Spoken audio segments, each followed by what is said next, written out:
नमस्कार, अरुणाचल समाचार में आपका स्वागत है। मैं हूं मनोज कुमार शर्मा। आइए बुलेटिन में सबसे पहले देखते हैं मुख्य समाचार। प्रधानमंत्री नरेंद्र मोदी ने तूफान अम्फन से प्रभावित पश्चिम बंगाल और ओडिशा के तटवर्ती इलाकों का किया हवाई सर्वेक्षण। प्रधानमंत्री ने चक्रवात से संबंधित दुर्घटनाओं में मारे गए प्रत्येक व्यक्ति के परिजनों को 2 लाख रुपए का मुआवजा देने का किया ऐलान।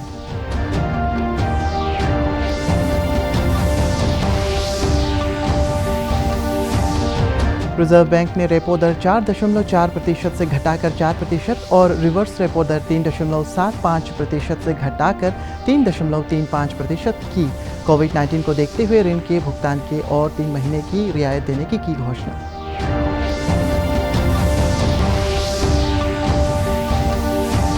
कोरोना ड्यूटी में लगे राज्य सरकार के परिवहन विभाग के सभी कर्मचारियों को माना जाएगा कोविड-19 फ्रंटलाइन वर्कर्स। राज्य के परिवहन सचिव दानी सालू ने कहा, कर्मियों की सुरक्षा के लिए दिए गए सभी जरूरी उपकरण।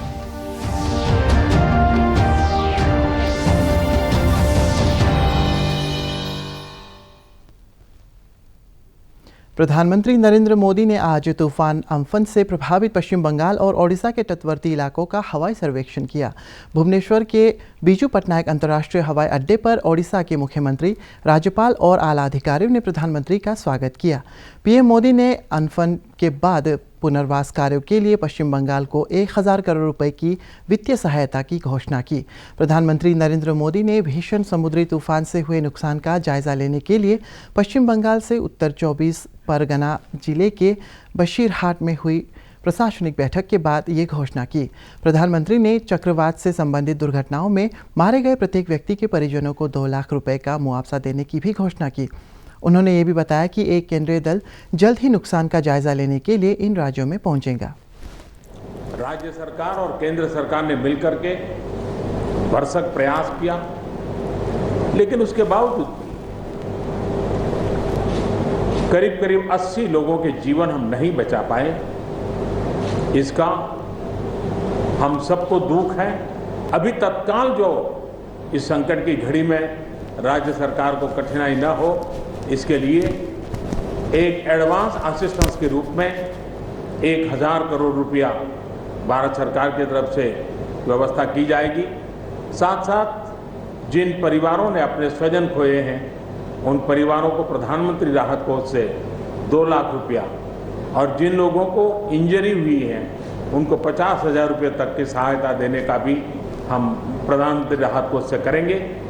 अभी राज्य सरकार ने और मुख्यमंत्री जी ने विस्तार से मेरे सामने जो भी प्राथमिक आकलन है उसका ब्यौरा दिया है। हमने तय किया है कि हो सके उतना जल्द डिटेल में। रिजर्व बैंक ने रेपो दर 4.4% से घटाकर 4% और रिवर्स रेपो दर 3.75% से घटाकर 3.35% कर दी है। रिजर्व बैंक के गवर्नर शक्तिकांत दास ने आज मुंबई में मीडिया को बताते हुए 6 सदस्यों की मौद्रिक नीति समिति के एक मुकाबले 5 मतों के ब्याज दरों से 40 आधार अंकों की कमी का फैसला किया। उन्होंने कहा है कि आज घोषित किए गए उपायों को मुख्य रूप से 4 वर्गों में बांटा गया है। ये है बाजार के कामकाज में सुधार लाना, आयात और निर्यात को बढ़ावा देना, ऋण सेवाओं और कार्यकारी पूंजी में मामले में राहत देकर आर्थिक दबाव को कम करना और राज्य सरकार के वित्तीय संकट को कम करना।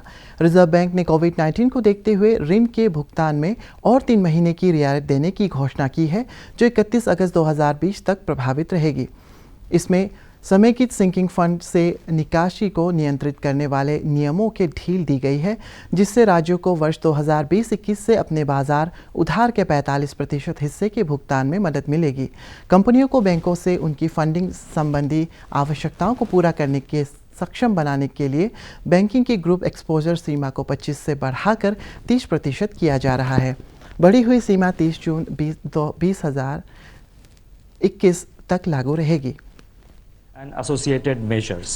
In view of the extension of the lockdown and continuing disruptions on account of COVID-19, the above measures are being further extended by another 3 months from 1st June till 31st August, taking the total period of applicability of the measures to 6 months. That is from 1st March to 31st August 2020. This will provide considerable amount of ease, and this will facilitate easier cash flow management by the borrowing entities.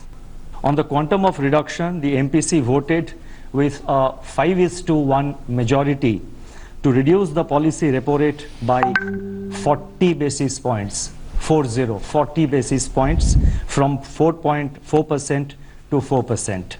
Consequently, the MSF rate and the bank rate now stand reduced to 4.25%, and reverse repo rate stands reduced to 3.35%. राज्य सरकार के परिवहन विभाग से जुड़े उन सभी driver, conductor और कर्मचारी जो लॉकडाउन के दौरान राज्य के निवासियों की वापसी के कार्यों में लगे हुए हैं, उनको कोविड-19 फ्रंटलाइन वर्कर्स माना जाएगा।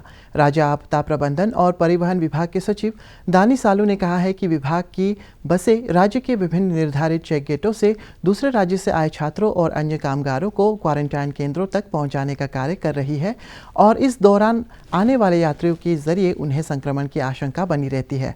श्री सालू ने कहा है कि सभी ड्राइवर और कंडक्टरों को उनकी सुरक्षा के लिए ज़रूरी सामान उपलब्ध कराए गए हैं और विभाग की ओर से जिला उपायुक्तों को पर्याप्त धनराशि उपलब्ध कराई गई है ताकि कोविड-19 महामारी के कारण उत्पन्न किसी भी स्थिति का मुकाबला किया जा सके। डेंजर जोन में जिसको सबसे पहले इन्फेक्ट होगा सोचने से तो हम तो लगता है कि हमारा कंडक्टर और बसेस है, क्योंकि आते हैं उनको उठा के ले जाते हैं and then they are taken to the quarantine centre. ये बात को हमने ये सरकार तक भी रखा, मिनिस्टर सीएम तक, सीएस तक भी रखा हुआ है। अभी उनको फ्रंटलाइन वर्कर्स का दर्जा दे रहा है। उसका साथ ही साथ उनको PP personal protection equipment, then mask, sanitizer सब हम लोग दे रहे हैं। So whatever is available to the frontline workers will be made available to the transport those people who are engaged in taking the returnees to their home districts and the quarantine center. Now with the fourth phase, lots of people are coming. अभी around 4,000 या 5,000 के लगभग आ चुका है। तो what we have done is we have kept some of the buses for inter-district running, and then most importantly we have kept enough sufficient number of buses in the check gates. Okay. तो हमारे पास जैसे ISBT में हमने 20 गाड़ी हमने रखा हुआ है, 16 buses and then 4 light vehicles। तो इंसिडेंट कमांडर बांदुरा में बैठते हैं, तो उनका पास में इन बांदुरा वी प्लेस अराउंड 6 vehicles। तो वो जिस तरह खत्म होते जाता है हम यहाँ से रिप्लेनिश करते रहते हैं। तो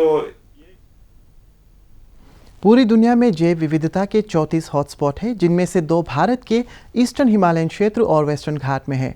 देश भर में जैव विविधता के अंतर्गत आने वाले बहुत सी प्रजातियां उपलब्ध हैं, लेकिन टेरिडोटाइफाइट्स यानी फर्न की 1200 प्रजातियां भारत में पाई जाती है, जिनमें से 600 अरुणाचल प्रदेश के विभिन्न भागों में पाई जाती है। फर्न पर्यावरण का भी एक अच्छा मानक है, क्योंकि फर्न पौधे स्वच्छ वातावरण में ही पनपते हैं। इधर केंद्रीय पर्यावरण, वन और जलवायु परिवर्तन मंत्री प्रकाश जावड़ेकर ने आज नई दिल्ली में अंतर्राष्ट्रीय जैव विविधता दिवस पर एक डिजिटल कार्यक्रम को संबोधित किया।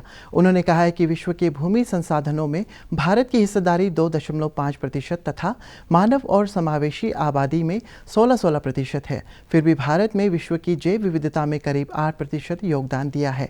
उन्होंने कहा है कि जैव विविधता के संरक्षण के लिए अनेक कदम उठाए जा रहे हैं। उन्होंने कहा कि सरकार ने संसद में जैव विविधता अधिनियम पारित कराया और 2014 से प्रत्येक पंचायत जैव विविधता रजिस्टर रख रही है। इस अवसर पर श्री जावड़ेकर ने जैव विविधता संरक्षण इंटर्नशिप पाठ्यक्रम का शुभारंभ किया। Now chair of the UNCCD, combating desertification. This combating desertification also means retaining moisture in the soil, creating green trees around, creating carbon in the soil, improving the carbon scenario of the soil, and that gives birth to n number of small species in the nature. So we are the country where biodiversity is welcome, where nature is welcome, and this year which is the super year for biodiversity, our message is केंद्रीय स्वास्थ्य मंत्री doctor Harshvardhan ने विश्व स्वास्थ्य संगठन के कार्यकारी board के अध्यक्ष का पदभार संभाल लिया है। दुनिया भर में कोरोना वायरस महामारी के बीच डॉक्टर हर्षवर्धन को ये जिम्मेदारी मिलना काफ़ी मायने रखता है। उन्होंने जापान के डॉक्टर हिरोकी नाकातानी की जगह ली है। 34 सदस्यीय WHO के कार्यकारी बोर्ड के अध्यक्ष पद कार्यकाल 1 वर्ष का होता है। इधर देश में पिछले 24 घंटों में कोविड-19 संक्रमित व्यक्तियों की संख्या बढ़कर 1,18,447 हो गई है। इस महामारी से 3,583 लोग अपनी जान गंवा चुके हैं। केंद्रीय स्वास्थ्य मंत्रालय ने बताया है कि 66,330 रोगियों का उपचार किया जा रहा है। अभी तक 48,534 व्यक्ति उपचार के बाद पूरी तरह स्वस्थ हो चुके हैं, जिन्हें विभिन्न अस्पतालों से छुट्टी दे दी गई है। कोरोना संक्रमण के मरीजों को ठीक होने की दर 41% हो गई है। कोविड-19 संक्रमण को फैलने से रोकने के लिए हाथों को सैनिटाइज करते रहना ज़रूरी है, लेकिन हमें इस बात का ध्यान रखना चाहिए कि साबुन से हाथ धोते समय पानी का सदुपयोग हो सके और बेकार में नल के टेप को खुला नहीं छोड़ना चाहिए। प्रस्तुत है एक रिपोर्ट। हाथ धोना और स्वच्छता रखना इससे बचाव का सबसे बड़ा विकल्प है। तमाम डॉक्टर कहते हैं कि अगर बीमारी से बचना है तो दिन में बार बार हाथ धोइए। ऐसे में पानी के प्रति हमारी निर्भरता और बढ़ जाती है। एक अनुमान के मुताबिक अगर आप हाथ धोते वक्त 20 सेकंड नल को खुला छोड़ते हैं तो 1.5 से 2 लीटर पानी खर्च होता है। यानी दिन में लगातार हाथ धोने से खर्च होने वाले पानी की मात्रा बढ़ सकती है।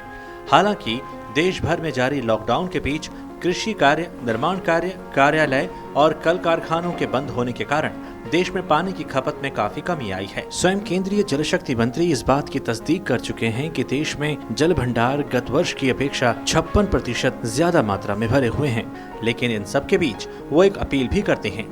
कोरोना से बचाव के बीच जल की प्रचुर मात्रा उपलब्ध होने के बावजूद हमें जरूरत है कि इसका समझदारी पूर्वक प्रयोग करें।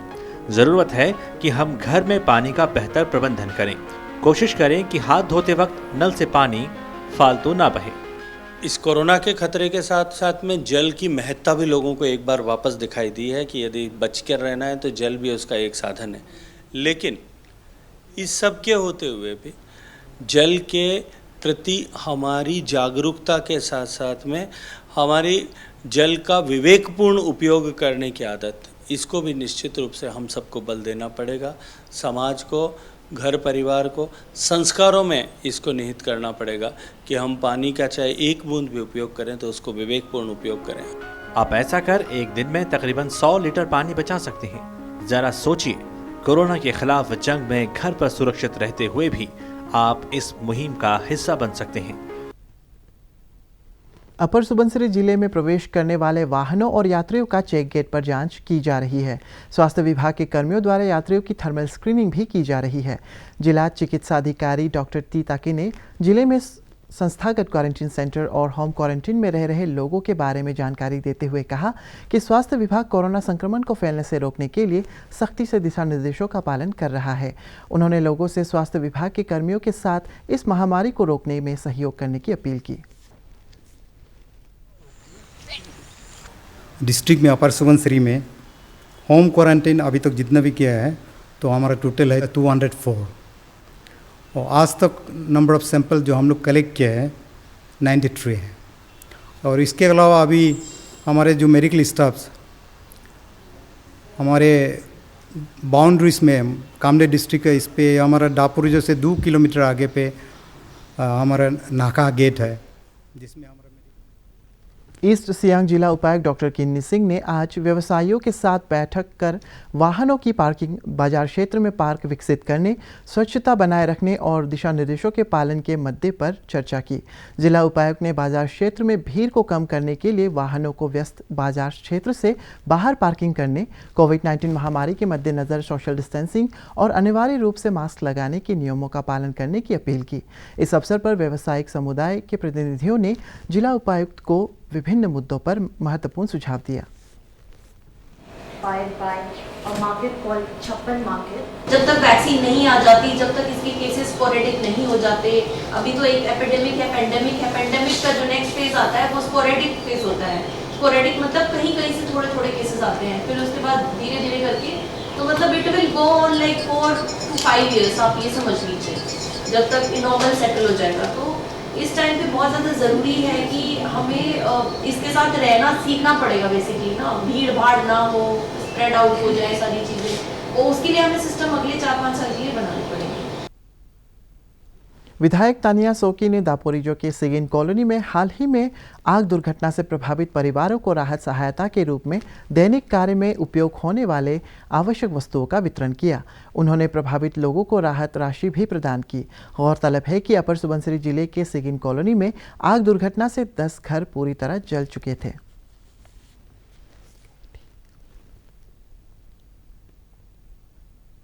गवर्नमेंट की तरफ से जो भी फंड मुहैया करेगा उसी को मैं कोशिश करूँ कि हर कॉलोनी का जो है रास्ता बनाए, एटलीस्ट अप्रोच रोड जो है सही करे। और अरुणाचल समाचार के आज के अंक में इतना ही। हम कल फिर हाजिर होंगे अरुणाचल और देश और दुनिया की खबरों के साथ। आप देखते रहिए अरुण प्रभा। नमस्कार।